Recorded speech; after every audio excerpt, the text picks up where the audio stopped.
Lesson 1, Characteristics. We look at characteristics of polynomial functions and their graphs.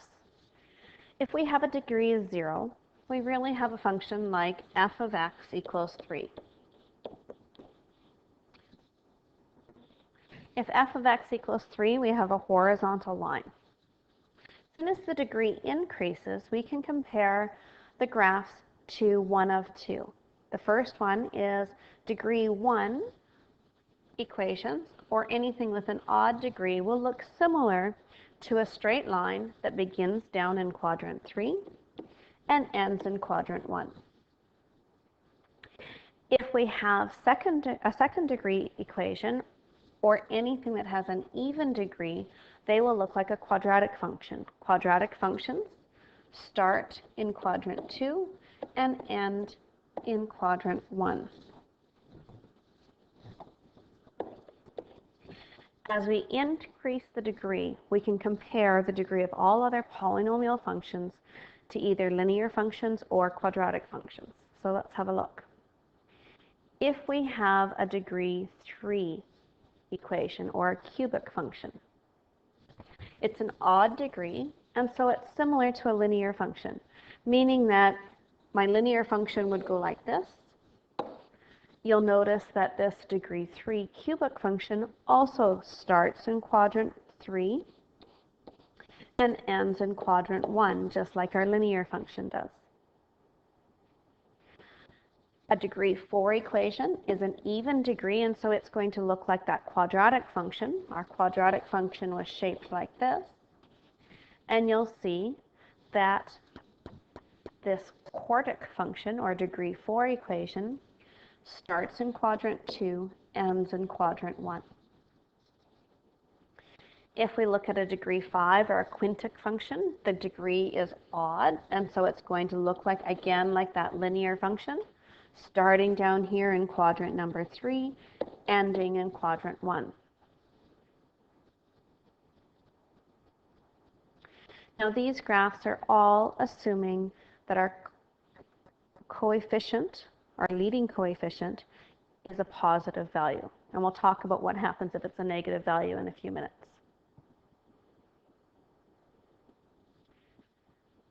If we look at this degree 4 and the number of x-intercepts, it can have 0 x-intercepts, 1, 2, 3, or 4 x-intercepts.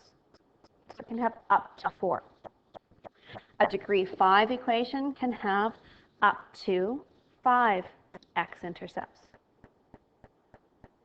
A degree 6 could have up to 6. So let's match a polynomial function with its graph. Identify the following characteristics of the graph of each polynomial function. So we need to tell the type of function and whether it's odd or even degree, the end behavior, so where it stops and where it ends, the number of possible x-intercepts, whether the graph will have a max or minimum value, what the y-intercept is, and then we're going to match those equations to the graphs below. So let's start by looking at part A. So part A, the highest degree is 4. So it's a degree 4 equation, which makes it a quartic function. The degree 4 is an even, so it's an even degree.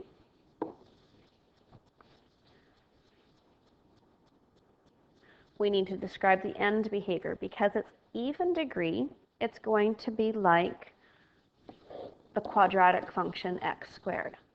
Now the only difference is that we need to look at this leading coefficient. The leading coefficient here is a negative. And we know what happens if we had y equals negative x squared. Instead of being graphed like this, it would be flipped and it would be graphed like that. The same thing happens as our degree increases. So because of this negative leading coefficient, our quartic equation will actually look like negative x squared. I'll get rid of this part, which means that it's going to start in quadrant number 3 and end in quadrant number 4. Number of possible x-intercepts. Again, this degree of 4 tells us that we can have up to 4 possible x-intercepts. Because our graph is in general shaped like y equals negative x squared, means that it will have some maximum value. So it'll have a maximum value. We aren't worried at this point about what that is.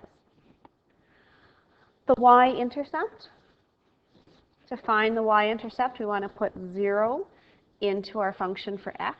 So if we put in 0 into here for x each time, all 3 of these terms become 0, and our y-intercept will be negative 4. Now let's look for the matching graph. I'm looking for something that starts in quadrant 3 and ends in quadrant 4. So it's not A, it's not B, it's not C. The only one that I have that starts in quadrant 3 and ends in quadrant 4 is D. And so picture A, or function A, matches up with graph D. Part B. Part B is a cubic equation, or cubic function, sorry. It has an odd degree. An odd degree means that it's going to look like the line y equals x. Because the leading coefficient is positive, means that it's going to look like this line. So it's going to start in quadrant 3 and end in quadrant 1. Possible x-intercepts are up to 3. Odd degree functions don't have a max or a min because they continue on in this direction forever and in this direction forever. So no max or min.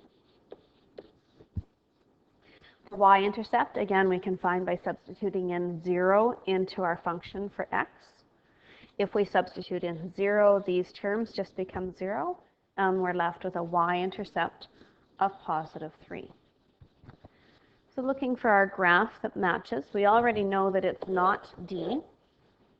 We're looking for a function that starts in quadrant 3 and ends in quadrant 1. The only graph that starts in 3 and ends in quadrant 1 is A.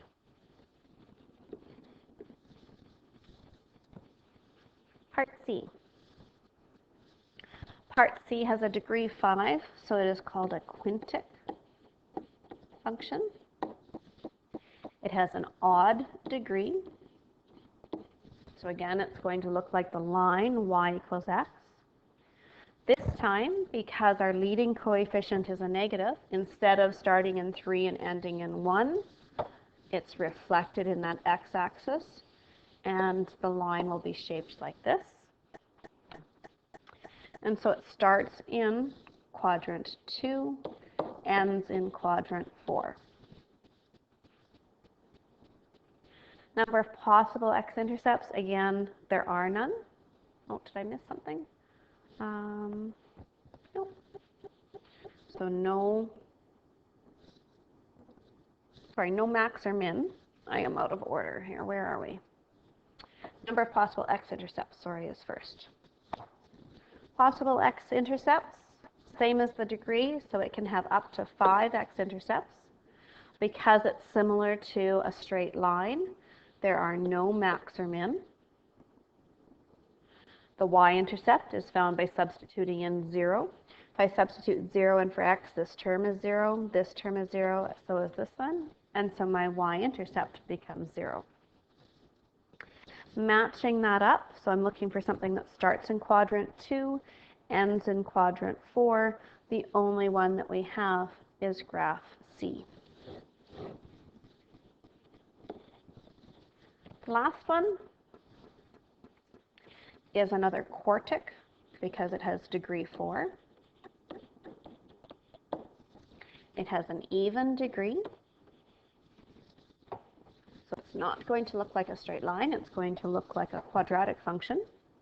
Because the leading coefficient is positive, it means that it's going to look like a parabola that opens up. Means that it starts in quadrant 2, ends in quadrant 1. Number of possible X-intercepts are 4 because it's degree 4. Maximum or a minimum value. Well, this parabola has a bottom, and so this one is going to have a minimum value. The y-intercept comes from substituting in 0 for x. If I put in 0, this is 0, 0, 0, 0, and so I end up with a y-intercept of negative 12. My graph, the only one I have left is B. I want to check and make sure that it makes sense. It starts in quadrant 2, ends in quadrant 1. So my y-intercept here would be, my graph would be B.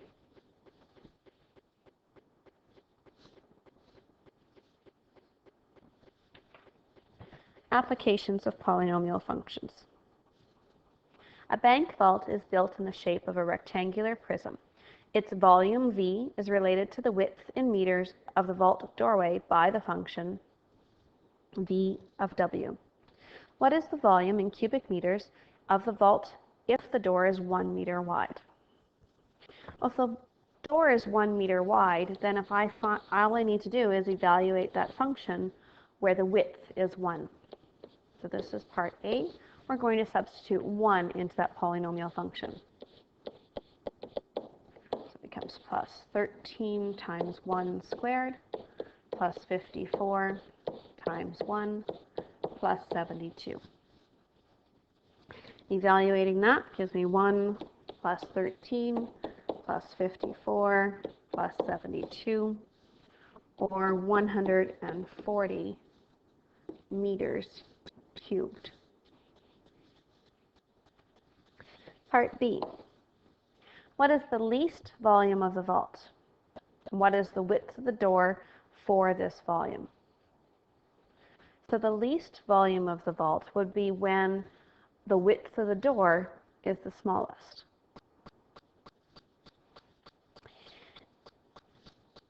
The smallest width that we could have would be 0, or when W is 0.